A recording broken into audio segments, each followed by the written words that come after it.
जय जय राम कृष्ण हरी. वारकरी बांधवांनो, विठ्ठल वाईजमध्ये तुमचं मनपूर्वक स्वागत आहे. आज आपण संत ज्ञानेश्वर महाराजांच्या जीवनातील एका नव्या आणि अत्यंत महत्त्वाच्या अध्यायाकडे वाटचाल करणार आहोत. पण त्याआधी मागील भागात घडलेल्या त्या अद्भुत प्रसंगाची आठवण करून घेऊया.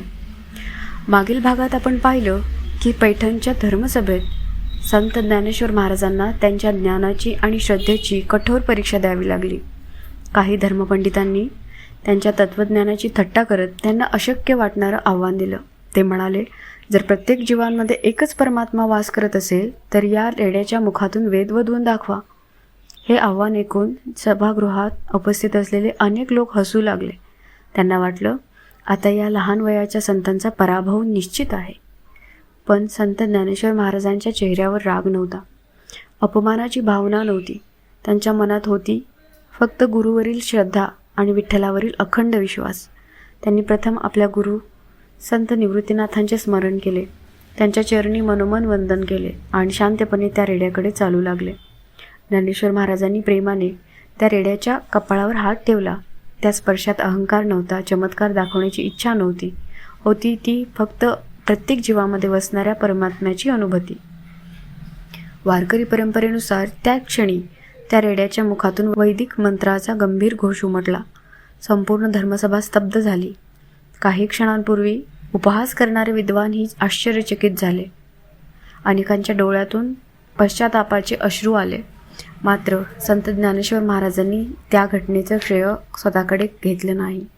ते नम्रपणे म्हणाले, हे माझं सामर्थ्य नाही, ही माझ्या गुरूंची कृपा आणि परमेश्वराची लीला आहे.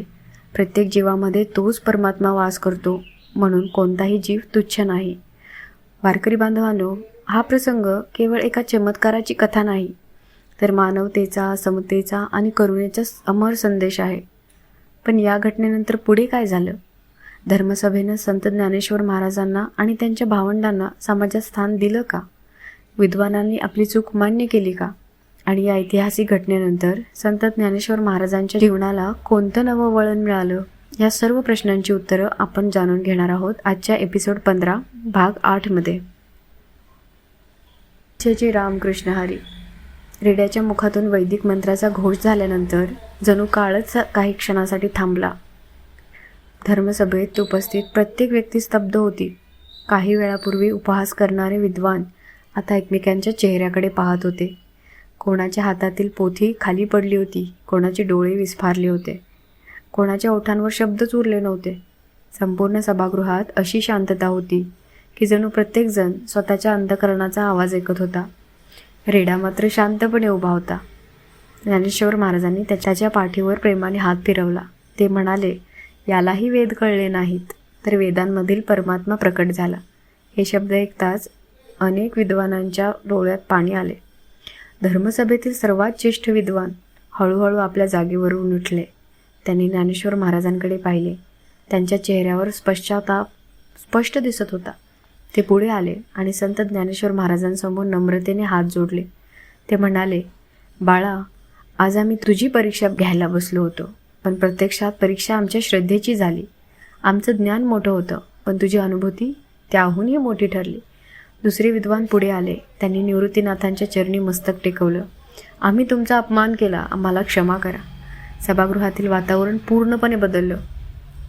अशा वेळी कोणीही असता तर स्वतःच्या विजयाचा अभिमान बाळगला असता.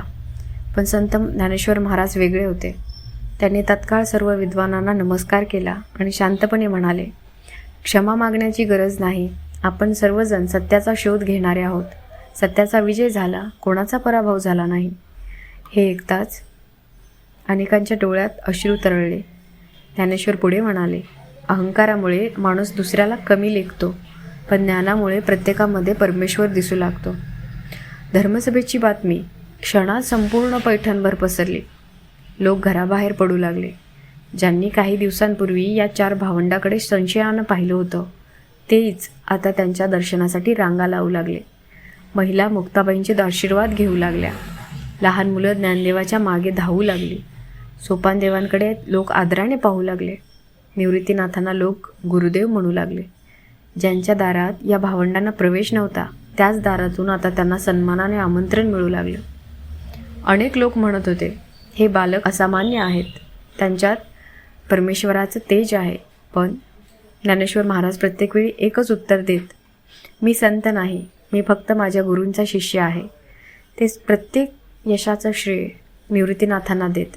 यातूनच त्यांच्या नम्रतेची खरी उंची दिसून येते. पैठणमध्ये राहण्याच्या काळात अनेक विद्वान ज्ञानेश्वर महाराजांशी चर्चा करू लागले. वेद, उपनिषदे, भगवद्गीता, योग, भक्ती, आत्मज्ञान अशा अनेक विषयांवर संवाद होऊ लागले. परंतु ज्ञानेश्वर महाराज कधीही वाद घालत नसत. ते म्हणत, वादातून अहंकार वाढतो, संवादातून ज्ञान वाढतं. हळूहळू विद्वानांनाही जाणवलं की हा 16 वर्षाचा मुलगा केवळ ग्रंथ वाचलेला नाही, तर ग्रंथ जगलेला आहे.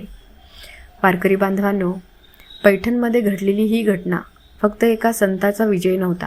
तो मानवतेचा विजय होता, तो समतेचा विजय होता, तो भक्तीचा विजय होता. ज्ञानेश्वर महाराजांनी सिद्ध केलं की ज्ञान जन्मावर अवलंबून नसतं, ज्ञानासाठी मन शुद्ध असावं लागतं. वारकरी बांधवांनो, पैठणमध्ये आता ज्ञानेश्वर महाराजांचा गौरव होत होता. पण त्यांचं कार्य फक्त इतक्यावर थांबणारं नव्हतं. आता निवृत्तीनाथांच्या आज्ञेने ज्ञानेश्वर महाराज संपूर्ण महाराष्ट्राला असा अमूल्य ठेवा देणार होते, जो आजही प्रत्येक वारकऱ्यांच्या घरात पूजला जातो. मराठी भाषेतला पहिला महान आध्यात्मिक ग्रंथ भावार्थ दीपिका म्हणजेच ज्ञानेश्वरी. नेवासे येथे हा अद्भुत ग्रंथ कसा निर्माण झाला? केवळ 16 वर्षांच्या ज्ञानेश्वरांनी भगवद्गीतेचं अमृत मराठीत कसं उतरवलं आणि सच्चिदानंद बाबांनी तो प्रत्येक शब्द कसा लिहून घेतला, हे आपण पुढील भागात पाहणार आहोत. वारकरी बांधवांनो, आजच्या भागातून आपण एक अतिशय सुंदर संदेश अनुभवला. चमत्काराने लोक आश्चर्यचकित झाले. पण संत ज्ञानेश्वर महाराजांनी आपल्या नम्रतेने सर्वांची मनं जिंकली. त्यांनी कुणाचा पराभव नाही केला, तर अहंकाराचा पराभव केला. त्यांनी कुणावरही राग धरला नाही, तर प्रत्येकांमध्ये परमेश्वर पाहण्याचा मार्ग दाखवला. आजच्या काळातही हा संदेश आपल्या प्रत्येकासाठी तितकाच महत्त्वाचा आहे. जर आपल्या मनात अहंकाराऐवजी नम्रता, द्वेषाऐवजी प्रेम आणि भेदभावाऐवजी समतेची भावना आली, तर प्रत्येक घर, प्रत्येक समाज आणि प्रत्येक हृदय हेच एक तीर्थक्षेत्र बनेल. म्हणूनच जर संत ज्ञानेश्वर महाराजांची ही संपूर्ण जीवनकथा तुम्हाला आवडत असेल, तर कृपया या व्हिडिओला लाईक करा. तुमचा एक लाईक आम्हाला अशाच संशोधनावरील भावपूर्ण कथा अधिक चांगल्या प्रकारे सादर करण्याची प्रेरणा देतो. विठ्ठल वाइब्स चॅनेलला सबस्क्राईब करा आणि बेल आयकॉन नक्की दाबा. म्हणजे संत ज्ञानेश्वर महाराज, संत तुकाराम महाराज, संत नामदेव महाराज, संत एकनाथ महाराज आणि इतर महान संतांच्या जीवनकथा सर्वप्रथम तुमच्यापर्यंत पोहोचतील. हा व्हिडिओ आपल्या आईवडिलांना, आजी आजोबांना, मित्रांना आणि प्रत्येक वारकरी बांधवाला नक्की शेअर करा. कदाचित तुमच्या एका शेअरमुळे एखाद्याला संतांच्या विचारांची प्रेरणा मिळेल आणि त्याच्या आयुष्यात भक्तीचा नवा प्रकाश निर्माण होईल. आणि आजच्या भागासाठी कमेंटमध्ये एकच वाक्य नक्की लिहा, जय ज्ञानेश्वर माऊली. तुमची प्रत्येक कमेंट, प्रत्येक शेअर आणि प्रत्येक आशीर्वाद आमच्यासाठी अमूल्य आहे. तुमच्या प्रेमामुळेच विठ्ठल वाइब्सवर संत परंपरेचा हा दिव्य वारसा लाखो भक्तांपर्यंत पोहोचत आहे. पुढील भाग नक्की पहा, कारण आता सुरू होणार आहे संत ज्ञानेश्वर महाराजांच्या जीवनातील सर्वात महान कार्य ज्ञानेश्वरीची निर्मिती.